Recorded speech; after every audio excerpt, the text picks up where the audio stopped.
This is the Median Mind with your host K.W.H. Dare to see the gray. It's episode 11. Is your soul a program? Okay, so first off, I'm gonna start with the well first yeah, we got the show is delayed for a couple days. It usually airs on Tuesday, 8 p.m. Pacific time. But yeah, I have I don't know if I covered this before in this podcast, but I've been building a log cabin. Me and my wife and dad have been we've been building our log cabin. For 2 years I've been doing chinking for because I think the reason it's taken so long is because we do have like larger gaps. Fortunately, it was hard to cut any more in a log. And then when me and my dad were it was the first time we were doing it, so and another guy, some guy kind of got us paranoid about it being at least 3 inches or of a gap, so it didn't rot. I don't know if that was even true, so we kind of got paranoid with that. So, anyways, like the long story short, the gaps are pretty big in some places of the log. Um, and you got to do the inside and the out of it. It's double the work. So that's why it took so long. I finished the last of it today, so it's finally done. So yay, yeah, it's just I'll never do a log cabin again because of the chinking. It's just it's not just the chinking, it's the screen and everything else that goes with it. Anyways, first off with the show, I'm gonna spruce it up a little bit, and I'm gonna show a clip of what we've done with the log cabin and a little instructions on how to do it properly to get the chinking in. So we'll play that first, and then we'll get to the main topic. So I'll play that. Let me cut my video here, and then share my screen.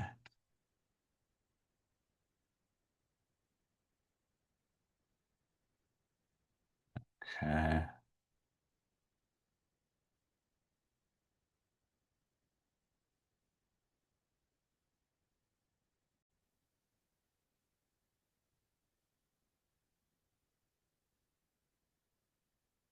Let's go back to the desktop here. Get to that later.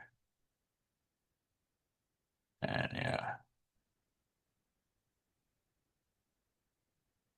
And there's one thing I did not add in this video before we play it is I forgot to say before you chink, you have to spray the logs with water so it sticks to it. If you don't do that, you could have a problem. So that's just something I forgot to say in the video. So okay, so we'll start it now here. Hey guys, I want to do an update on the cabin. Yeah, finally on the last section of the cabin here. So let me switch it here.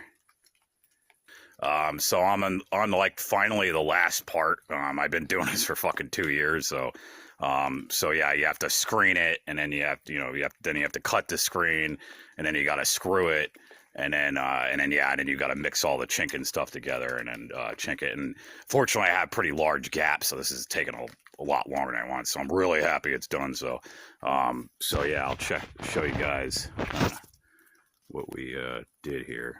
Phone's a lot of cracks in the phone, so sometimes the screen does weird things. But anyways, yeah, zoom out a little more. Yeah, here we go. So yeah, last year we got this section done, or I mean 2 years ago, I think. That's been done for a long time, but I never got this upstairs done either. And so that's the last section I'm working on. This could take me about 2 more days to chink it, and then we will be done. It's just yeah, I'll show you guys how the last row tomorrow. I'll show how you're properly. Finally, I figured out the proper way to do it, the best way to keep it in. So I'll guys show you that pretty soon. But yeah, I'll show you all what we've been doing since May. Well, 2 years ago, but May we worked on. Well, I had to do the inside too, and I showed that to you guys earlier. So it's the inside and out. So it's like double the work. But this is the left side, and trying to zoom out. It's just the phone's kind of being a little weird here. Try to zoom out a little more to get But yeah, so here's the left side. So I had to do all that. That's all screening, chinking. It took a while. And then I think like last week I just finished the front here. I'm sorry about there's a lot of, we're cleaning this up. It's just we had so much work to go. We just, it was just, we'll concentrate on cleaning this all up real nice. So sorry about the mess here. But we just have a temporary little crappy roof, lower roof for the deck. We're going to put a real one here once we dig the holes for these. We got beams here that are going to be for the porch, but it's temporary. Got some wood here. That's good. And then, so yeah, so I finished this whole front just about 2 weeks ago. So I got that. Had to go around the window too. And then, yeah, so, and then, yeah, and this is the right side. That's the other side. That's another, that was a little bit less. I mean, there was a lot of it, but, there's a little bit less because we cut that door, which is going to be eventually the bathroom. And I'm not going to build that out of logs. It's just, you know, I never want to do any chinking ever again. So that'll just be regular lumber, you know, the old fashioned, because it's just a small little bathroom. So yeah, but yeah, but that's what we've been doing for 6 months. So yeah, it's fucking finally be done. I'll never have to think about chinking and screening for hopefully my lifetime, because it should, supposedly this should last 50 years. The old timer said so. I'll probably be dead by then. So, but yeah, the old guy said it's supposed to turn into like a concrete. So we'll see. You know, over the years. So, but yep. And then if you just, I'll show you guys again. But if you have to repair anything, like some of the cracks, it's not that hard. You just put some water in it, and you might add a little bit, and you can just patch it over and smooth it over. That you cannot do with synthetic chinking. You got to replace that every 10 years, and it turns to a rubber, so you cannot rehydrate it. So it's actually causes rot too in between the logs, because it kind of sometimes it peels and then gets back there and it doesn't rehydrate, so it just gets stuck and it rots the logs. And it's a huge amount of labor, and people have got log cabins and they wish they didn't because of using synthetic chinking and the labor. So I avoided all that. So fucked them on that. So all right, well, see you guys next time. Okay, so I'm going to show you how to, I'm doing the last of the chinking here, and I'm going to show you how I do it here. A little hard with the phone here, so, well, first I just got to put the phone down for a second because I'm on the ladder here, and I'll have somebody to film this. So what I'm going to do is I'm just going to slap a little bit of chinking, like right here, over here. I like to start it here, but you get a good clump in there. So we'll do that first. Just put them down.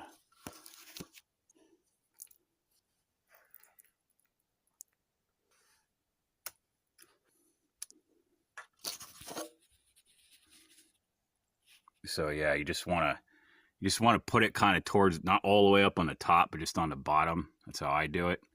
And then what I do, well, I'll do one down here, so you can, it's really hard to hold here on my hands with the trough and everything. But what you can do is, this right here, you take the shovel, right, like this here, and then you push it. You don't put too much pressure, but you put enough so you're not like digging into it. But you press up, and then you curve it up, and you really get it in there. That's how I do it, like that. And then what I do is I get this top part off. There's extra stuff. You scrape that up where the log is, and in there. And then you, what I do to really get in there is I get in there and I go like this. And I don't put too much pressure, and I go down to get it in to squish it in there even more, like really get it in the screen. That really gets it in. And then to really finish it off so you can really get it in, I put the shovel like this. Not too much pressure to dig in, but and that really gets it really in there behind the screen.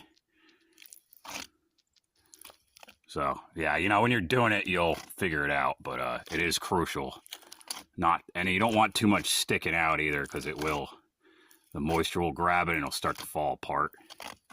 I found an old timer did that, so yeah. So yeah, you can see we do it down here. I already got it prepped here, I already put some in here. I'll just go show you again here. Zoom out a little bit. There you go. Like that. And if you have extra, you just put it on your trough. You can't see the trough, but yeah, I just put it back on. So yeah, that's how you do chinking. And that's the final fucking section. And we're done. Okay.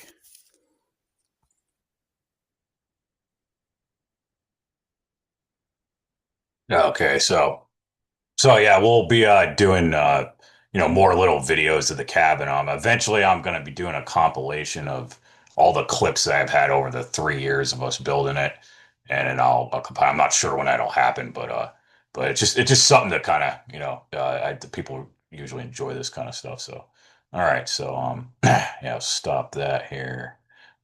Well, actually, we'll go. So yeah, now we'll go on to the main topic here. I just get my video back on here. Okay. Yeah. All right. So, oh, yeah, let's get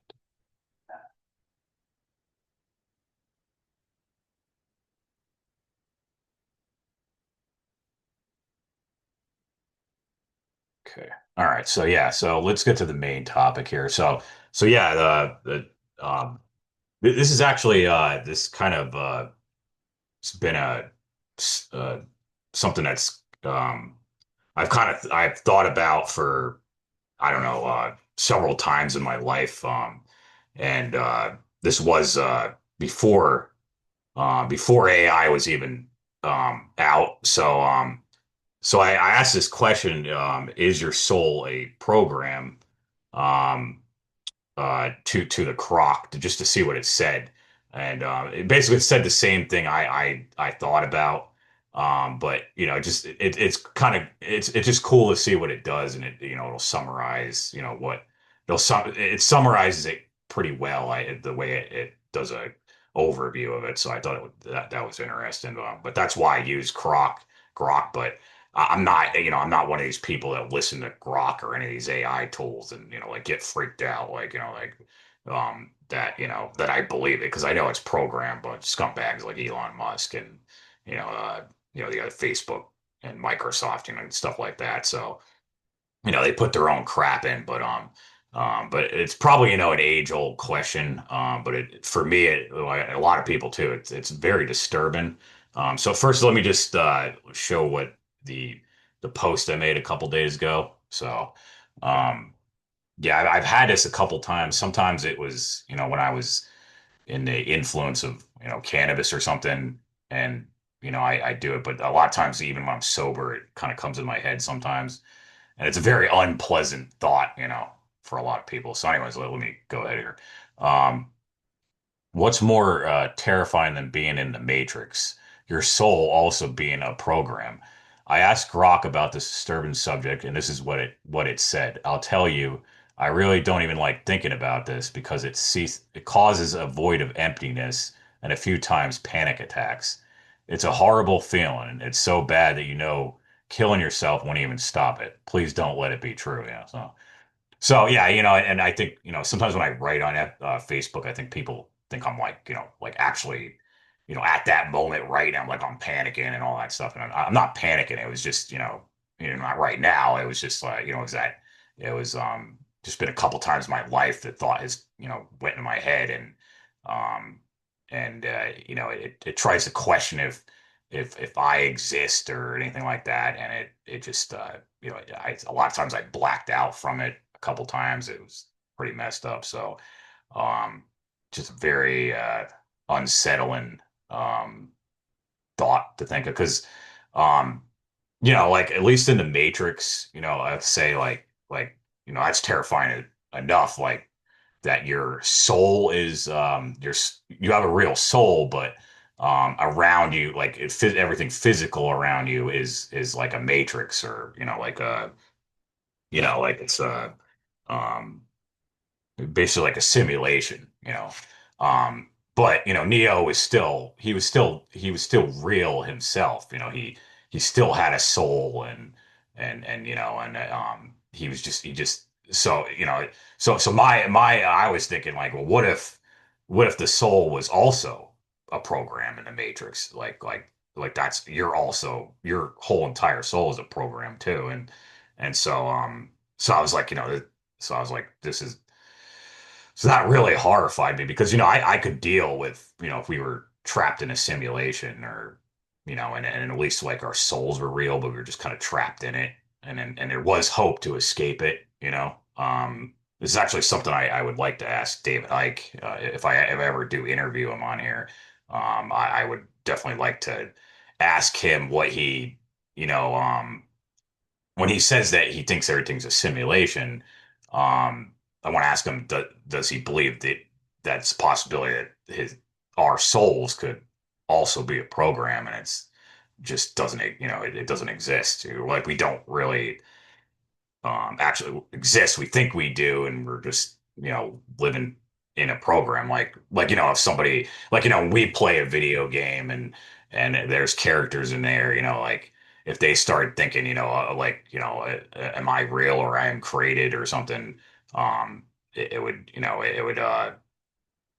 that would be pretty terrifying because we know that those objects are fake, that we made them up, so and they don't have souls. Um, so yeah, it's just really uh it's the worst feeling I've had in my life. I don't know how to explain it. And a lot of me doesn't believe this. A lot of like the core of me does believe it's probably some um evil people like possibly beaming these thoughts in people's heads, to like possibly get them to, commit suicide or something, like that. And again, I want to be clear too. I never was going to commit suicide with this. It was just what I was making a point of is, um, you know, a lot of times, like, people are like, well, I want to get out of this world, so I'll just kill myself and I'll go back to my spirit form and leave or whatever. But what freaked me out was that that wouldn't even solve the problem if your soul was fake because you know you wouldn't your soul wouldn't even be real either, so you wouldn't go anywhere. Just almost kind of like Terminator. I always think of that scene for some reason, when he goes into lava, the last part when he destroys himself, and then the last thing he sees is a black screen. It just goes off. A lot of times I think about that, like how it kind of freaked me out, like it just ceased to exist. So, but some comfort came to me when actually Steve, um, let's see, make sure, Steve Willis, one of my friends on Facebook, and we're actually gonna have in the spring when I am able to get the hard line over. Unfortunately, I was trying to get the hard line in and the piping and everything in this year, but with the chinking, I just it was impossible to get done, and so unfortunately, I have to put that off to the spring. So I won't be doing interviews with anybody until the spring until I have that hard line in. Because right now where I'm recording it, it's just Wi-Fi and Wi-Fi is not very reliable, and I don't want like a bunch of problems, and I want it to be a smooth process. So that's why I'm putting the interviews up. But anyways, like we're gonna have this guy on in the spring probably here. So and he actually he's creating his own a document with his own information. And he's gonna we'll have him talk about that more. But I will talk about one thing that he said that brought some comfort to me. Um, so here, I'm not going to read the whole thing because it's very long, but and he'll explain that when he's on the show. But right here, this is what. So he said, if meaning were fake, you wouldn't panic at the prospect of losing it. The urge to escape the thought is evidence that meaning is primary, not illusory. NPCs do not suffer existential dread. And NPCs do not ask whether they are real. NPCs execute scripts. Self-reflective suffering is evidence of first-person death, not its absence. So yeah, I mean that. So he was saying that he believes that it's well, what it is, it's a panic loop they created by a badly thought experiment. So he believes that somebody did. They're basically, I believe that they have been beaming. They're like beaming these thoughts into people's heads, and I think it is to question themselves and maybe try to have them commit suicide, eliminate themselves. So yeah, definitely, like if you get this thought, definitely do not commit suicide, like because well, it wouldn't really solve the problem if it was true. Anyways, it wouldn't solve the problems anyways. But anyway, so yeah, I like so I think what he's saying is if you were fake, then why would you even question that at all? If they programmed that, you want to ask yourself that. And that might be 100% true. And I definitely more of me believe I think he's right, more of me. But there's still that last 1%, um, that unsettling 1% that also could be programmed. I mean, they might also program you to question yourself, um, to make it a more real experience. Um, and they could program every emotion, every, everything that comes in your life, every thought, every action. Because before, like people used to say, well, you got emotion, so that can't be programmed, but it definitely can. We can see that from the AI. Um, that's what kind of disturbs me, and I could, like I said, because part of my spiritual beliefs, at least again, I don't 100% know, and I don't think anybody knows, or they're really lying if they say that. But I mean, my always escape was to escape the being reincarnated on this planet, and just like in my soul, and just get out of here and leave, and maybe come to a nicer place and incarnate on there. Um, but with but if this but if my soul is a program, then you know there there's no point in reincarnating, or anything I do is just pointless. So that's what causes the kind of the insanity, um, and uncomfortable. But there's a lot of people that talk about solipsism. Solipsism. I don't think I'm saying that right. It's kind of hard to say, but I think you know what I'm talking about. But these are basically people that think that they're really the only one that exist around, and other people are all fake, and everything's fake, and they control everything. Like that they're in charge of everything, that they can make anything happen or appear or anything like that. And um so that to me, that's I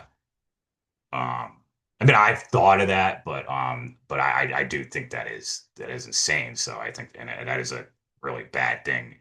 It's kind of related to Gnosticism. um but the one thing with the Gnostics, even with the Sophia and the Yahweh, and being the AI, he's like, basically the story is Yahweh is the fake artificial intelligence, and the universe he created, basically. And it is like, basically it is just a program, a simulation or whatever. But they even say that there's still real souls. Your real soul's trapped in that. So it's still not is it's still not as terrifying as if your soul was fake as well. It is uncomfortable. Um so they but I've actually started. I started the Gnostic stuff, and I started, not to 100% believe it, but I was starting to kind of go down that path, and I'm glad I kind of got off it because it really is um it's basically like just wanting discounting your whole body and just thinking of the spiritual, um and it just gets kind of crazy, like with every, um like you're supposed to almost feel guilt of everything that what the body wants or anything. And I don't know, I think it's kind of, there's a lot of good points to it, and I take pieces from it, but I think it does drive people insane. So you do have to be careful of that. So, um, yeah, so I do think it is just, well, and another thing too is like the more extreme Gnostics, because they think everything is just a simulation. Some of them like will go to they'll like uh some of them actually go to the extreme, and they'll say, well, it doesn't matter what I do here because it's just a program. It's all, so I could kill wherever I want or just do whatever the heck I want with no consequences. So they can kind of get into that, and it's also then, if sometimes they get so obsessed that they think they're the only one here, and then everything else is a program that they can dominate others and rule over them and everything. And so they're like, well, if I'm in a program managed way, so screw it. I'll be the dictator and control everybody around it. So yeah, in conclusion to this, I do feel that this is really something evil that they're trying to put in people's heads, and they could even be doing. I'm sure they were probably trying to do it to me too, but again, I want everybody to know, I never, I'm not, I don't 100% believe this. It's just it's just a possibility. So, and it's unsettling that nobody really knows. That's my main point. So yeah, so it's hopefully it's not true. I hope not. So, and I'm hoping I can get out of here. Like, I'll try my best to change things physically here. I'm not gonna be like a Buddhist Tibetan monk that kind of says, you can't change anything here, so don't bother. I'm not gonna do that. So I'll do a healthy balance of both, and then try to, you know, um, and then I guess I'll know when I do die, then I'll actually know the truth. So, yeah. But yeah, so I think that I think that's a pretty good subject for today, and we'll uh, we'll dive into this in more episodes with Steve Willis, and yeah, all right. Well, we'll see you next time, guys.